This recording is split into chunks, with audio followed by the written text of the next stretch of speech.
Hay palabras que son para vivirlas. Mensajes que revelan una oportunidad de crear una nueva vida para ti y los demás. Conócela, vívela. Palabra viva, una iglesia para vivir. Yo sé que tú quieres el consejo de Dios. Yo sé que tú estás anhelante para hablar, para oír la palabra de nuestro Dios. Quiero darte un mensaje que hace algunos años, estudiando un poco sobre este tema, recuerdo que para mí fue muy significativo comprender lo que sucede cuando alguien en alguna etapa de su vida se retiró del Señor y luego regresó. Ya sea que se retire de la iglesia o que solamente se retiró de su comunión con Dios. El hecho es que cuando una persona se enfría, se retira, se apaga, se aparta, no le es tan fácil regresar. A veces quiere y no sabe cómo, a veces intenta y no puede. Llega a la iglesia, no siente y dice: ¿cómo le hago para volver a tener la fe que tenía, para volver a tener la pasión que tenía? Por eso este mensaje le hemos llamado Regresando del Cautiverio, para hablarte, enseñarte cómo regresar si algo en tu vida se apagó, o tienes un familiar, un amigo, un conocido que probablemente, habiendo profesado su fe, se apagó y se retiró, o está viviendo un momento en donde no tendrá la misma efusividad y entusiasmo que antes tenía. Yo sé que este mensaje te va a ayudar, para ayudarle a él también, o bien tu persona. Regresando del cautiverio, Deuteronomio capítulo 30 versículo 1, por favor. Deuteronomio capítulo 30 verso 1.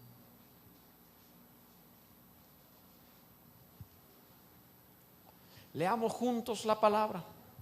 Sucederá que cuando hubieren venido sobre ti todas estas cosas, la bendición y la maldición que he puesto delante de ti, y te arrepintieres en medio de todas las naciones a donde te hubiera arrojado Yahvé tu Dios, y te convirtieres a Yahvé tu Dios y obedecieres a su voz conforme a todo lo que yo te mando hoy, tú y tus hijos, con todo tu corazón y con toda tu alma, entonces Yahvé hará volver a tus cautivos y tendrá misericordia de ti, y volverá a recogerte de entre todos los pueblos a donde te hubiera esparcido Yahvé tu Dios.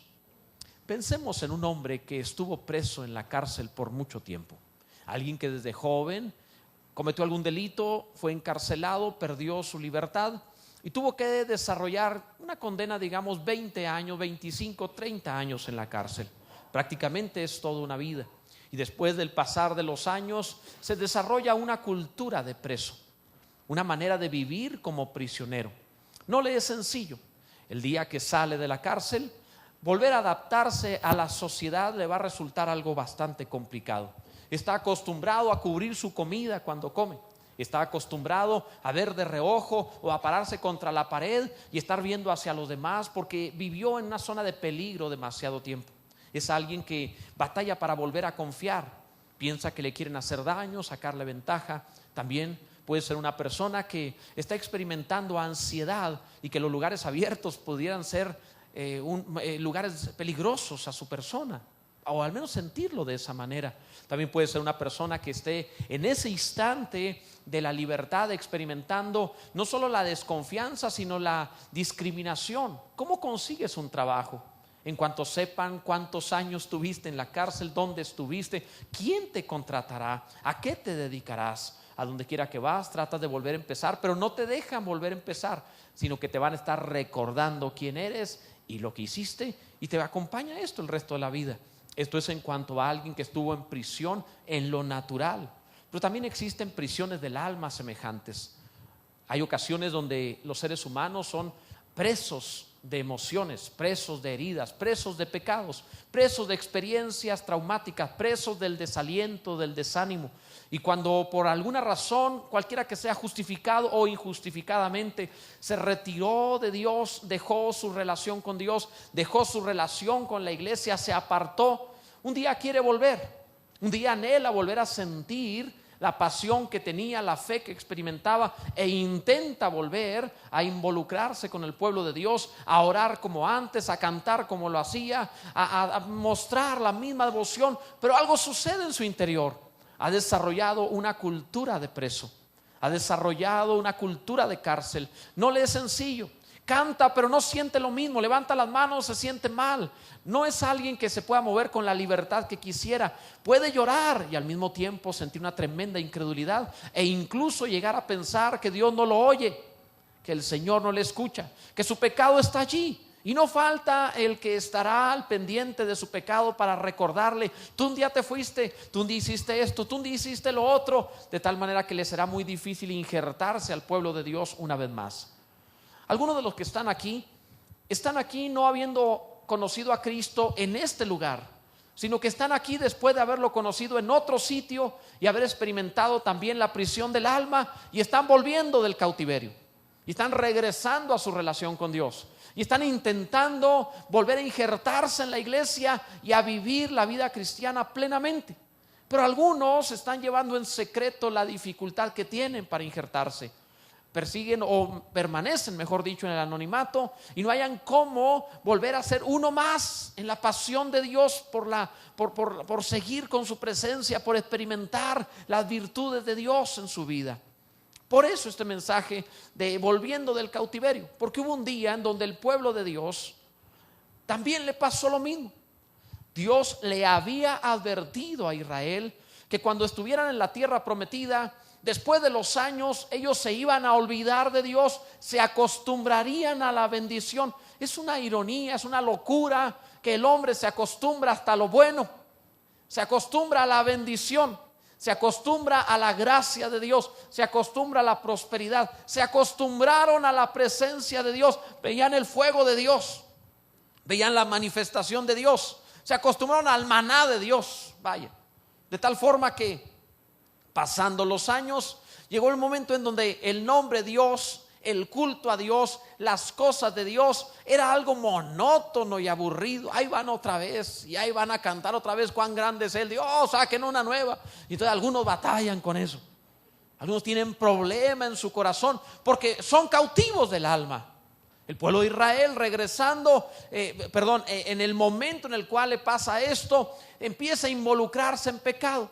Mueve los límites de la moral y comienza a hacer pequeñas cosas que parecían no tan graves, que parecían no tan pecaminosas, y con el tiempo va moviendo el estándar, el límite, hasta que se acostumbra al mal. Y una vez que se acostumbra al mal, se descara y empieza a hacer lo que jamás pensó que sería capaz de hacer. Pero Dios les advirtió: esto les va a suceder, y cuando les haya pasado eso, sepan que me retiraré. Y las naciones de alrededor de ustedes vendrán sobre ustedes, harán despojo y los llevarán cautivos a otras tierras. Y cuando eso suceda, se acordarán de mí, de la bondad que tuve con ustedes, y volverán, les dijo Dios, a clamar a mí, y yo los oiré desde donde los hubiera echado. Yo los oiré y los traeré de nueva cuenta a la tierra que prometí a sus padres. El problema fue que aunque todo esto se cumplió porque se apartaron, y llegó un momento en donde Asiria, el reino del norte, Asiria, un reino que estaba al norte, destruyó la parte norte de Israel, 10 tribus y media, mataron a todo lo que hallaron. Millones de personas murieron de Israel. Y luego el reino del sur fue invadido por otra potencia tremenda como era Babilonia, que llegó a ser la potencia más grande del momento. Así que no dejaron nada. Esta vez la parte de Judá y de Benjamín y media tribu de Manasés acabaron con todo y llevaron cautivos unos cuantos sobrevivientes, algunos miles, a tierra de Babilonia. 70 años después, Dios les dio la palabra: van a regresar. Cuando regresan a su tierra, tienen el problema de que sí regresan, pero ya no saben cómo ser judíos, ya no saben cómo ser creyentes, ya no saben cómo orar, ya no saben cómo adorar, ya no saben cómo tener una relación con Dios. Están sufriendo ahora porque nacieron en tierra extraña. Tienen recuerdo de las cosas de Dios, pero parece como una leyenda de los viejos y no su experiencia personal. Algunos ven la vida cristiana como algo lejos, lo que viviste en la juventud, lo que alguien te contó, lo que experimentaste alguna vez. ¿Cómo lo haces fresco para tu vida? Dios lo regresó en 3 partes. Cada parte era como una pequeña oleada que le recuperaba una parte, una porción, una área de su relación con Dios y de la manera de vivir cristiano. La primera parte tenía que ser un área a través de un hombre llamado Zorobabel, que era un gobernante. Regresó una primera parte. gente que al volver tenían de alguna forma la necesidad de restaurar un reino. Luego una segunda parte vino a través del sacerdote Esdras. La idea de esto era restaurar todo lo espiritual, lo relacionado a la casa de Dios, los sacrificios, la fe, la palabra. Luego vendría una tercera oleada con Nehemías para restaurar la parte práctica de la vida, la necesidad de restaurar la muralla, la ciudad, la vida práctica. Estas tres partes es lo que tú y yo necesitamos conocer. Quiera Dios que nunca te apartes de Dios. Pero ya sea tú o un conocido tuyo que se haya apartado un poco, aprende esto, porque estas tres oleadas son tres experiencias indispensables para volver a la plena comunión con Dios.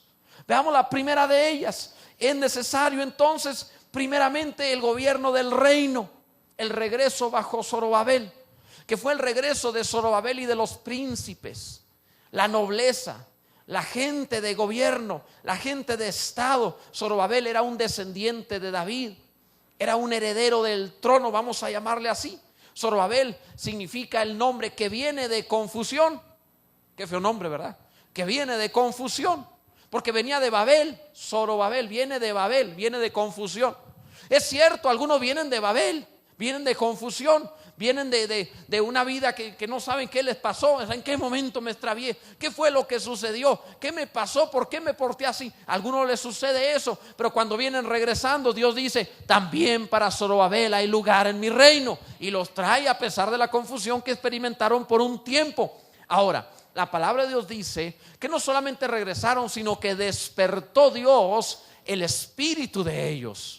Es muy diferente volver porque quieres a volver porque le dices a Dios: Dios, despierta mi espíritu. Y cuando Dios despierta tu espíritu, te arde algo en el alma, en donde tú dices: yo quiero más de Dios, quiero regresar. Aunque no sientas lo que sentías, pero algo dentro de ti ha alumbrado, ha despertado, diciendo: he vuelto a buscar a Dios. Y quizá no estás en la posición que deberías, pero puedes decir: vengo de regreso, estoy mejor que como me extravié, estoy volviendo. Bendito sea Dios. Si es la condición de alguno, es el momento de decir: estoy de regreso a mi tierra, estoy de regreso al lugar de bendición de Dios. Bendito sea su nombre para siempre. Gloria a Dios. ¿Cuántas veces el hombre intenta volver a casa y no puede hacerlo?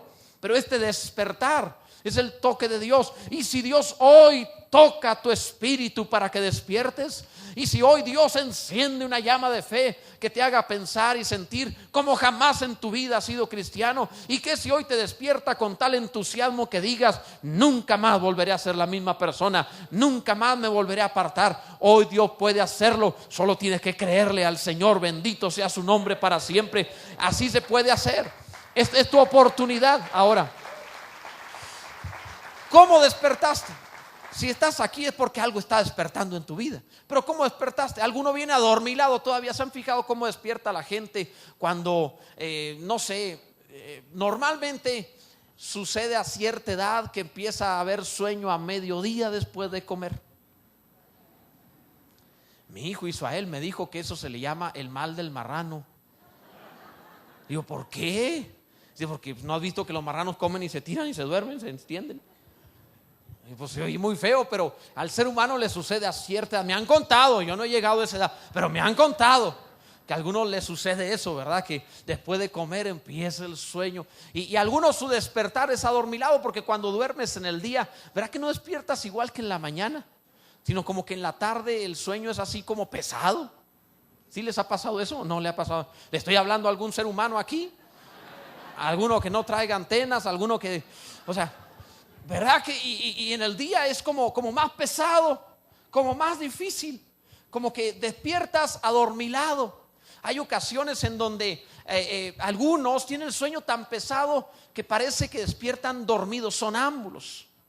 Les hablas y te ven, pero no te ven. Te responden, pero no te entienden. Están allí, pero no están. Y tú pudieras establecer una plática ahí. Es ahí cuando se aprovechan algunos para decir: conste, yo ya te conté, ya platicamos, ya tú ya sabes, ¿verdad? Y adormilados. Si estás despertando adormilado, Si tu espíritu todavía se siente un poco confundido, si todavía no tienes toda la claridad que quisieras en cuanto a las cosas de Dios, no te desalientes. Debes decir: pero estoy despertando, pero estoy regresando, pero he vuelto a ver, bendito sea Dios.